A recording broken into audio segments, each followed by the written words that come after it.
Allez, bonjour à tous, j'espère que vous allez bien. Petit update assez express pour les insomniaques. Bon, en même temps, avec les cryptos, on est souvent insomniaques comme ça.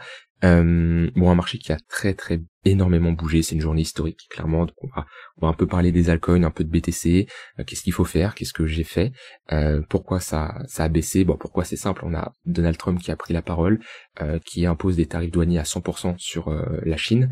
Et automatiquement, ça a créé ici un effet de panique avec des cascades de liquidation comme on a rarement eu. Ça me fait penser à mai 2021, crack Covid. Voilà, c'est des mouvements assez rares. On a déjà connu des cryptos qui prennent du moins 70%, mais sur quelques semaines, pas comme ça aussi rapidement. Si je prends des cryptos, j'ai vu Arbitrum qui a, c'est ouf en une journée de prendre un moins 72% aussi rapidement. Quand on regarde comme ça des bougies en une minute, c'est assez dingue. Et ouais, il y a eu des problèmes de carnet d'or, des problèmes de liquidité, on le voit bien. On a été chercher ici du $0 sur Atom. Bon, on a sorti pas mal de monde déjà d'un point de vue liquidation. Moi j'ai de la chance et j'ai bien fait. J'avais aucune position en futur. J'avais une position sur ENA, mais j'avais pris en spot. Je l'ai clôturé en perte. Mais globalement, on a sorti pas mal de monde avec, ouais, comme je dis, des carnets d'ordre qui ont été littéralement défoncés.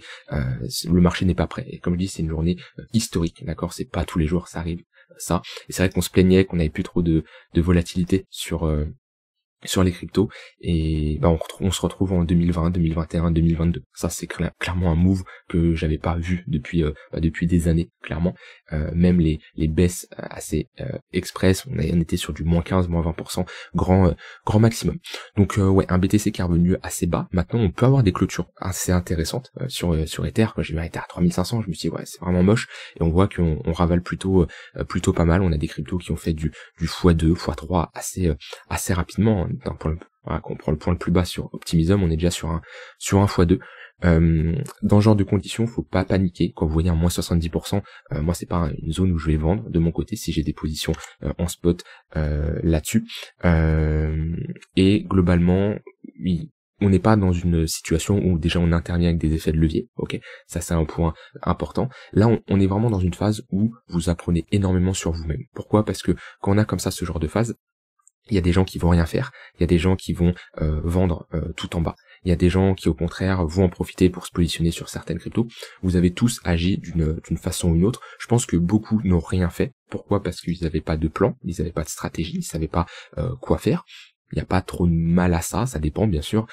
Si voilà, quelqu'un qui est 100% crypto, c'est là où je disais ces derniers temps, ouais, dans ce genre de mouvement, une personne qui est 100% crypto, elle est clairement bloquée et elle ne peut rien faire, elle ne peut pas profiter de ce genre d'opportunité, parce que là oui, il y a des opportunités. Alors tout à l'heure quand je vous dis que je suis assez méfiant quand même avec ce qui se passe, quand on prend des moins 50, moins 70% sur les cryptos, c'est potentiellement des bottoms, et on va avoir des niveaux pour moi qui, voilà, j'ai du mal à voir un AVE qui retourne chercher en dessous de ces $80. Donc oui, il y a des opportunités, c'est là où si vous n'avez pas de cash, c'est compliqué pour rentrer en position. Maintenant, on a eu quand même un rebond assez important, donc je pense au moment où vous regardez cette vidéo, je dis pas que c'est mort, mais c'est beaucoup plus délicat de rentrer à ce niveau-là. Vous voyez, on est quand même sur des niveaux bas, mais clairement les opportunités ils étaient pendant la baisse. C'est là où j'en parlais à un moment, j'en ai moins parlé ces derniers temps parce qu'on était quand même haut sur le BTC, moi j'en avais plus bas, en tout cas sur le BTC, pas sur d'autres, mais sur le BTC oui, des ordres en mode épuisette. C'est quelque chose que j'ai très souvent parlé, que par exemple j'avais mis en place moi ici sur le BTC, avec pas mal d'ordres comme ça, et c'est toujours intéressant d'avoir des ordres en mode épuisette. Pourquoi? Parce que dans ce genre de situation, ça permet tout simplement de se positionner sur des bottoms. Moi, si je prends mon cas aujourd'hui, là, ce que j'ai fait à l'instant T, déjà, j'ai clairement limité la casse, le fait de pas avoir d'effet de levier, etc., d'être positionné sur des mastodontes, parce qu'au final, je suis principalement exposé sur BTC, Ether, Solana, donc on voit que j'ai pas un moins 50, moins 70%, et globalement, hyper liquide. Et hyper liquide, j'ai pu me positionner, j'ai eu pas mal d'ordres qui sont fait exécuter parce que j'avais des ordres en mode épuisette entre les 25 et les $28. Ouais, j'ai eu pas mal d'ordres ici qui sont fait exécuter sur hyper liquide, et on a très bien repop. C'est le seul move que j'ai fait. Voilà, c'est les seules positions que j'ai eues, parce que pour moi, dans ce genre de conditions, globalement, mon plan il est simple, c'est pas de levier. Ok, ça c'est déjà un premier point. Et surtout, prendre des cryptos où j'ai des convictions, plus. Ok, de très fortes convictions. Et il y en a pas beaucoup. Il y a hyper liquide, Solana, BTC, Ether. J'estime que BTC on est encore trop haut, ok. Ether ça aurait pu être intéressant, mais je me suis concentré sur Hyperliquid. Solana également ça aurait pu, mais voilà, je voulais pas trop m'éparpiller. Quand ça bouge comme ça de partout, la pire chose c'est, ça sert à rien d'avoir 50 pages ouvertes d'être partout. On se focalise juste sur une seule crypto, ça suffit amplement pour faire de la perte. La preuve, Hyperliquid, on fait ici déjà un plus 50%. Voilà. Alors c'est sûr, j'aurais pu aller chercher une petite crypto qui fait un x5, x6 après, c'est pas mon but, d'accord? Parce que toujours préservation du capital. On m'a posé une question dans le Discord, on m'a dit ouais, c'est quoi ton plan quand t'as ça? Déjà c'est quelque chose qui est historique, que on programme pas spécialement, d'accord? Et le mieux c'est surtout de limiter les dégâts, ok? Si déjà t'as limité les dégâts, c'est le plus important, d'accord? Ça sert à rien de chercher à faire le coup du siècle, et après si tu peux, comme je l'ai fait, te positionner sur une ou deux cryptos comme ça sur des niveaux assez bas, tant mieux. Mais règle numéro 1, pas de levier, parce que là il y en a ils ont cramé des comptes, hein. Là demain je vais scroller sur Twitter, je vais voir ce que ça donne. Il y en a qui sont fait énormément liquider, et là il y en a ils ont perdu gros. De toute façon on le voit sur l'open interest, la chute qu'il y a, elle est quand même assez monstrueuse. Si ça veut bien charger, de toute façon il y a beaucoup de monde sur les plateformes, donc automatiquement ça galère, mais il y a eu énormément de liquidation, et voilà, comme je dis, demain je vais regarder sur Twitter des gens qui parlent de ce qu'ils ont fait, de ce qui s'est passé, et il y en a clairement on verra les montants, mais c'est des millions, des milliards de dollars qui ont été perdus là juste sur cette baisse pour beaucoup de personnes. Ouais, moins 20% sur l'open interest, ça fait énormément de temps qu'on n'avait pas connu ça. La dernière fois ça doit être crack de FTX ou ça fait, je me rappelle même pas si au crack de FTX on avait une baisse aussi importante. Bon, dans tous les cas actuellement, comme je dis, soyez quand même prudents, hein, c'est pas parce que ça y est on a remonté que c'est reparti to the moon et que le bottom est réalisé. Je pense quand même que sur les altcoins, si je prends ici Total 3, ouais, je pense qu'on a quand même une mèche assez basse, et on peut être ici sur un bottom. On va quand même surveiller les clôtures daily. Alors c'est vrai que la clôture daily sur le BTC, ça serait bien, il nous reste quoi? Il nous reste 2 heures. Allez, si ça pousse un peu au-dessus des 117 000 $, j'y crois pas trop. Mais si on tient au moins le bad range, ça serait plutôt pas mal, et on limiterait la casse, hein. Le pire, ça serait, si on avait clôturé à 105, ça aurait clairement été moche.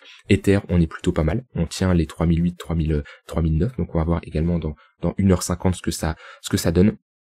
Et après on a des altcoins, ça reste quand même moche. J'ai vu des charts voilà, ça c'est moche. Vous voyez, quand on a comme ça, vous prenez des altcoins qui cassent le range vers le bas, qui ne réintègrent pas, c'est moche. Vous voyez, Jup, bon, on va voir comment ça réintègre, mais tout ça, ouais, c'est des altcoins qui c'est pas terrible ce qu'on est en train de faire sur certaines cryptos. Pas sur tous, d'accord, mais sur certaines cryptos, ouais, c'est pas l'idéal. Donc c'est là où, si vous faites le taf de prendre, vous voyez, les cryptos les plus fortes, et ben ça vous permet tout simplement de limiter la casse et de vous positionner et préserver votre capital. Automatiquement, plus vous investissez sur une altcoin à faible capitalisation, et plus elle va être exposée, bien entendu, à une forte volatilité. Ok, si je vais sur CoinMarketCap et je prends des altcoins dans le top 100, top 200, et ben potentiellement c'est des cryptos qui sont pris beaucoup plus cher. Pourquoi? Parce que automatiquement, alors il y a peut-être des cryptos qui ont pump bien entendu, mais voilà, c'est des cryptos qui sont beaucoup plus volatiles, beaucoup moins de liquidité, donc automatiquement des carnets d'ordre qui sont un peu plus vides, et potentiellement c'est des cryptos qui vont prendre beaucoup plus cher. Comparé à un BTC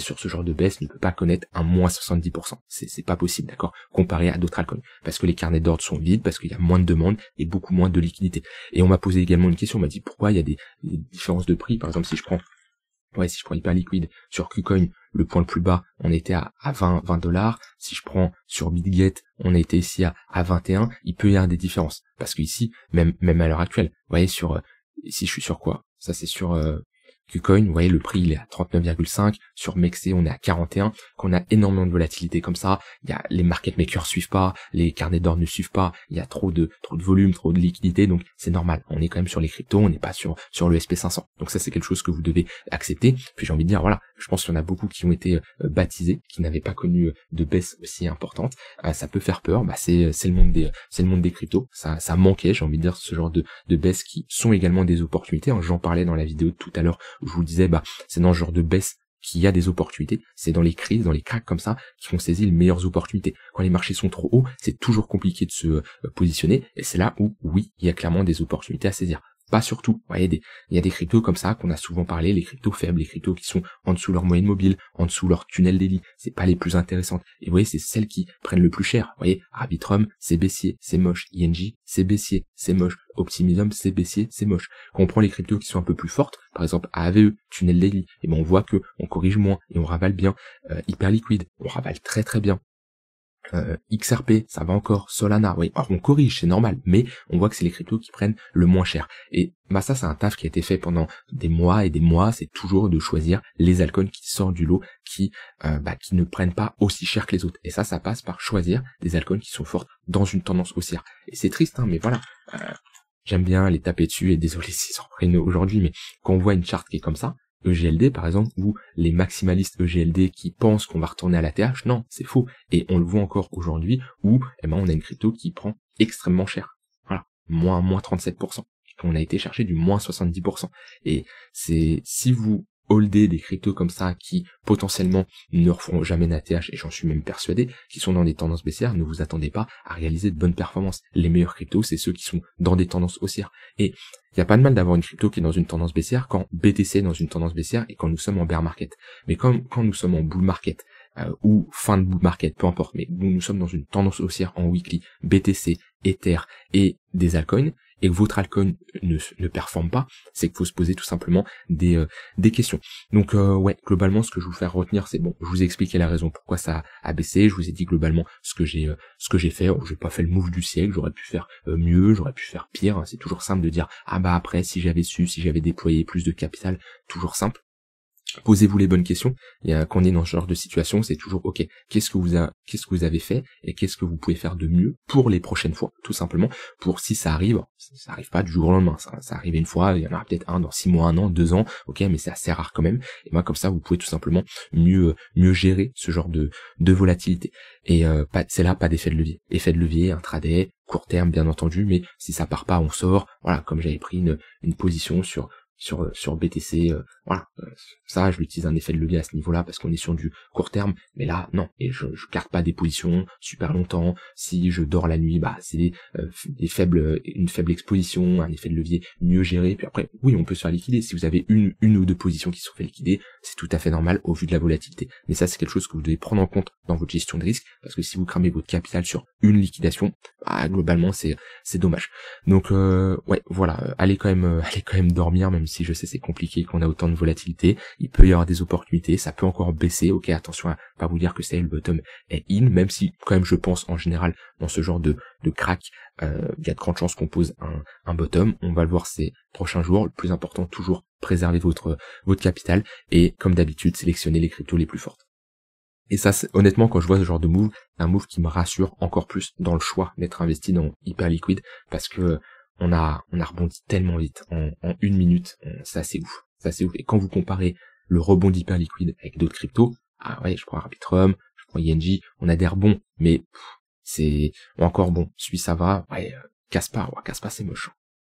Moi je l'avais pas vu, mais ça c'est moche. Quand vous avez une altcoin qui vous fait ça, c'est pas rassurant. C'est-à-dire qu'on a un rebond, ok, et on repart à la baisse, le rebond il est 20%, il est minime. Kaspa c'est pas terrible. Donc voilà, quand je vois Hyperliquid ce qu'a fait, qui est limite à prendre moins cher que le BTC, non, j'abuse un peu, mais pas de beaucoup. C'est assez rassurant pour la suite, et je suis content de positionner sur cette altcoin. De toute façon, je vous l'ai dit, les 4 mastodontes dans un marché qui est compliqué, et ça on l'avait vu ensemble, je vous l'avais dit, j'étais le premier à vous le dire il y a quelques mois, fin 2025, avec la baisse des taux, tout ce qui tourne, tarifs douaniers, etc., ça allait être un marché qui allait être compliqué. C'est pour ça, je me suis rabattu sur les 4 mastodontes, BTC, Ether, Solana et Hyperliquid, même si j'ai d'autres cryptos. Voilà, j'ai du Chainlink qui prend du moins 25%, oui, c'est un fait, mais c'est tellement une très faible partie de mon capital que ça impacte très très peu, d'accord. Il y a 80% de mon capital qui est sur BTC, Ether, Solana et Hyperliquid, voilà. Et j'ai une grosse partie de cash que j'ai un peu déployé aujourd'hui, j'ai pas tout déployé, d'accord, j'étais à 50-50, j'ai pas regardé, je sais pas je suis à combien exactement maintenant, mais je suis pas non plus à 70-30 non plus. Mais j'ai redéployé un peu de capital, ce qui est normal au vu de la baisse. Voilà, je vous laisse avec ça. Si vous avez des questions, n'hésitez pas à les poser, et je vous souhaite une très bonne nuit.